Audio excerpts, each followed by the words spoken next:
क्या है देवभूमि की जनता का मुंह? किसकी बातें हैं सच और कौन बोल रहा है झूठ? कितना बढ़ चला है प्रदेश में चुनावी पारा? कामकाज में कौन जीता और कौन हारा? 2022 के चुनावी समर में किसका होगा मंगल? देखिए देवभूमि का दंगल 2022 का विधानसभा चुनाव जल्द सिर्फ संवाद 365 पर।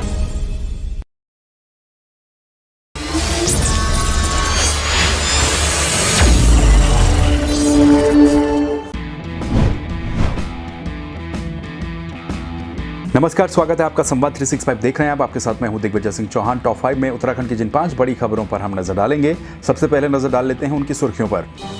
प्रदेश में बड़ी 2022 के विधानसभा चुनाव की सरगर्मियां। धनौल्टी से निर्दलीय विधायक प्रीतम सिंह पंवार हुए बीजेपी में शामिल, बोले ये मेरा सौभाग्य। विधायक उमेश शर्मा काऊ के समर्थन में हरक सिंह और सतपाल महाराज। गणेश गोदयाल बोले मेरे नहीं पार्टी के दूसरे बड़े नेता के संपर्क में है, कांग्रेस से गए बागी।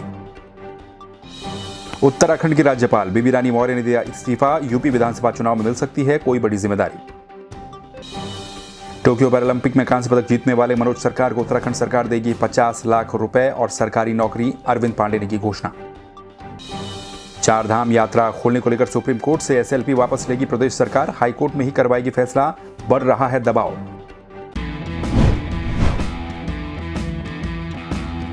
चलिए टॉप 5 में आज बात करेंगे। टॉप स्टोरी में सबसे पहले उत्तराखंड में जो चुनावी सरगर्मियां लगातार बढ़ रही हैं उनको लेकर। दरअसल 2022 में उत्तराखंड में विधानसभा के चुनाव होने हैं और 2022 के विधानसभा चुनाव को देखते हुए प्रदेश का जो सियासी पारा है वो धीरे धीरे बढ़ने लगा है। इसी बीच धनौल्टी से निर्दलीय विधायक प्रीतम सिंह पंवार अब बीजेपी में शामिल हो गए हैं। बीजेपी उन्हें हासिल करने में कामयाब रही है। प्रीतम सिंह पंवार धनौल्टी से इस वक्त विधायक हैं। 2017 के विधानसभा चुनाव में वो धनौल्टी से निर्दलीय लड़े थे और वहां से जीते भी थे। उसी चुनाव में एक दूसरे निर्दलीय प्रत्याशी जीते थे, राम सिंह खैर, जो कि भीमताल विधानसभा क्षेत्र से जीते थे।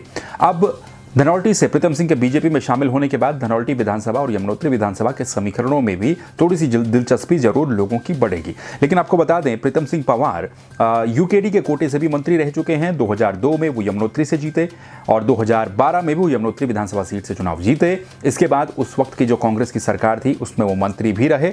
उसके बाद 2017 के विधानसभा चुनाव में उन्होंने धनौल्टी विधानसभा से चुनाव लड़ा। यमुनोत्री छोड़ करके वो धनौल्टी आई, धनौल्टी से उन्होंने चुनाव लड़ा और बीजेपी के प्रत्याशी नारायण सिंह राणा को उन्होंने वहां पर चुनाव हराया था।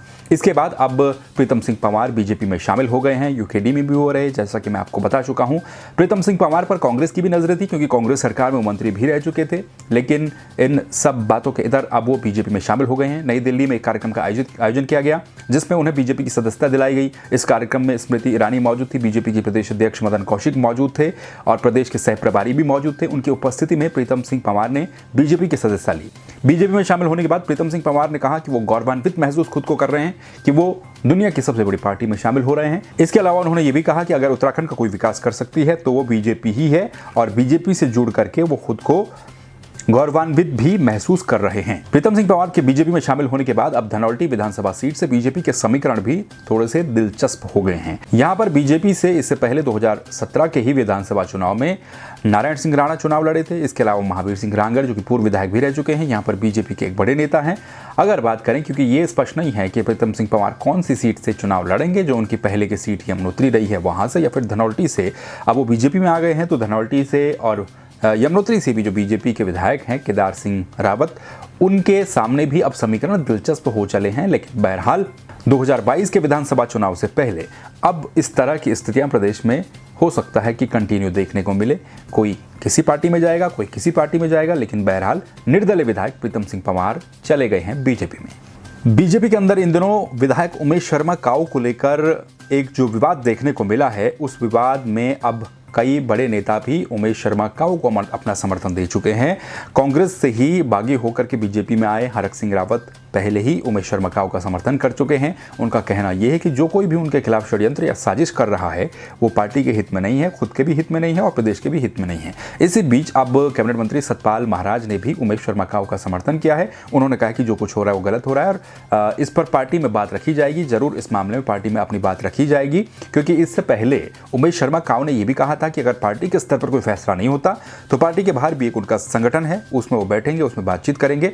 और इसी बयान के बाद से जो प्रदेश की सियासत है उसमें जो दल बदल की स्थितियां इससे पहले देखने को मिली हैं, उसकी चर्चाएं एक बार फिर से तेज हो चली हैं। वहीं कांग्रेस से जब ये सवाल पूछा गया तो गणेश गोदियाल का कहना यह था कि उमेश शर्मा काऊ उनके पुराने मित्र है और यही बात प्रीतम सिंह ने भी कही और ये भी उन्होंने कहा कि वो उनके पुराने मित्र हैं और उनके साथ बातचीत होती रहती है, लेकिन इस संबंध में कोई बातचीत गणेश गोदियाल से किसी की नहीं हुई है। हालांकि गणेश गोदियाल ने यह भी कहा है कि कांग्रेस से बगावत करके बीजेपी में गए 2 बागी जो नेता थे वो कांग्रेस पार्टी के ही किसी एक बड़े नेता के संपर्क में भी हैं। उन्होंने ये भी कहा है कि बागियों की घर वापसी का जो फैसला होगा वो पार्टी में मिल करके बैठ करके सभी के साथ लिया जाएगा, अंतिम निर्णय तभी लिया जाएगा। गणेश गोदियाल ने यह भी कहा है कि जब ये सभी लोग, उमेश शर्मा काऊ भी जिनमें शामिल थे, जब ये कांग्रेस छोड़ करके बीजेपी में जा रहे थे तो उस वक्त भी मैंने उन्हें कहा था कि ये करना ठीक नहीं है, लेकिन उसके बावजूद भी वो लोग बीजेपी में गए और बीजेपी में उनके क्या हालात है ये सभी लोग देख रहे हैं। ये बातें गणेश गोदियाल ने कही। उन्होंने कहा है कि उन्हें बीजेपी में सम्मान नहीं मिल रहा है और आगे भी नहीं मिलेगा। तो यानी कि इस तरह के जो बयान धीरे धीरे अब प्रदेश की सियासत में सामने आ रहे हैं, उससे एक बार फिर से चर्चाएं इस बात को लेकर तेज हैं कि क्या चुनाव से पहले कोई दल बदल देखने को मिलेगा, क्योंकि अभी जो छोटे छोटे नेता हैं, छोटे कद के नेता हैं, वो दल बदल कर रहे हैं, पार्टियों में शामिल हो रहे हैं। लेकिन क्या ये संभावनाएं भी नजर आती हैं कि जैसे जैसे ये समय आगे बढ़ेगा, जैसे जैसे चुनाव नजदीक आएगा, वैसे वैसे बड़े नेता भी दल बदल कर सकते हैं, क्योंकि इससे पहले भी उत्तराखंड की सियासत में ये सब कुछ देखने को मिला है। और फिलहाल जो बयानबाजी है वो अपनी चरम सीमा पर है। हर कोई ये दावा कर रहा है कि कौन किसके संपर्क में है, कौन किससे नाराज है, लेकिन असल मायनों में हकीकत क्या होगी आने वाले वक्त में पता चल जाएगा। चलिए अब बात कर लेते हैं उत्तराखंड की राज्यपाल बेबी रानी मौर्य की। उत्तराखंड की दूसरी महिला राज्यपाल रही बेबी रानी मौर्य ने राज्यपाल पद से इस्तीफा राष्ट्रपति को भेज दिया है। उन्होंने इस्तीफा उत्तराखंड के राज्यपाल के पद से दे दिया है और अब नया राज्यपाल कौन होगा, हालांकि इस पर भी चर्चा चल रही है, लेकिन बात स्पष्ट नहीं है। आपको बता दें कि बेबी रानी मौर्य ने 26 अगस्त 2018 को उत्तराखंड के राज्यपाल के तौर पर पदभार ग्रहण किया था। उसके बाद 26 अगस्त को उनके जो कार्यकाल है उसका 3 साल पूरा हो चुका है। आगे भी उनका कार्यकाल बचा हुआ था, लेकिन इससे पहले उन्होंने इस्तीफा दे दिया। उनके इस्तीफे को लेकर तरह तरह की चर्चाएं पहले से भी चलती आ रही थी और ये भी संभावनाएं सामने आ रही हैं कि उत्तर प्रदेश में जो विधानसभा चुनाव होना है उसमें बेबी रानी मौर्य को कोई बड़ी जिम्मेदारी मिल सकती है, वहां पर वो जा सकती हैं। तो फिलहाल उत्तराखंड के राज्यपाल पद से बेबी रानी मौर्य ने अपना इस्तीफा दे दिया है। अगला राज्यपाल कौन होगा इस पर स्थिति अभी स्पष्ट नहीं है और बेबी रानी मौर्य उत्तर प्रदेश के विधानसभा चुनाव में किसी बड़ी भूमिका में भी नजर आ सकती हैं। टोक्यो पैरालंपिक में भारत के लिए बैडमिंटन में कांस्य पदक जीतने वाले मनोज सरकार को उत्तराखंड सरकार 50 लाख रुपए का इनाम देगी। इसके अलावा मनोज सरकार को उत्तराखंड में एक सरकारी नौकरी भी दी जाएगी।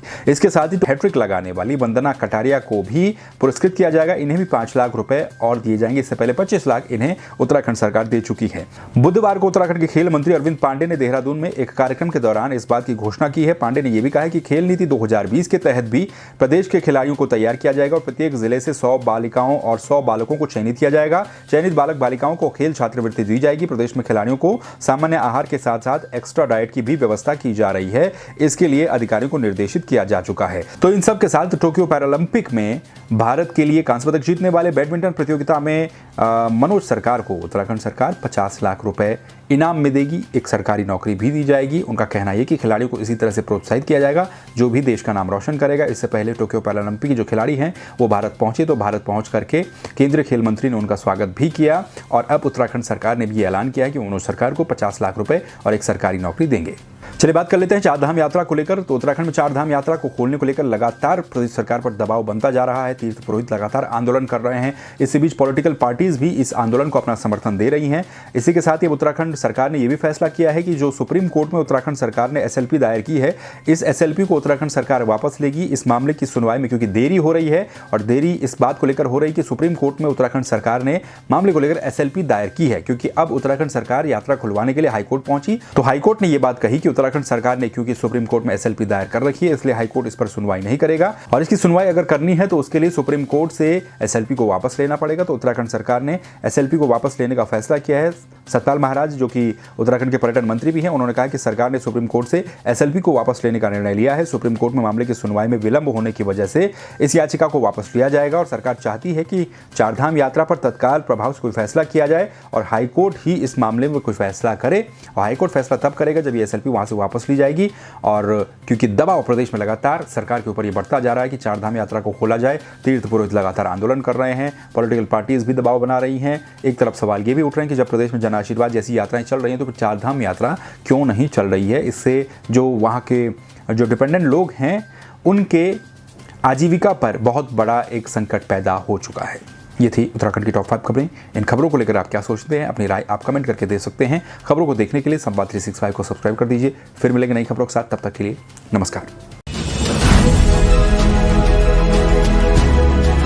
क्या है देवभूमि की जनता का मुंह, किसकी बातें हैं सच और कौन बोल रहा है झूठ,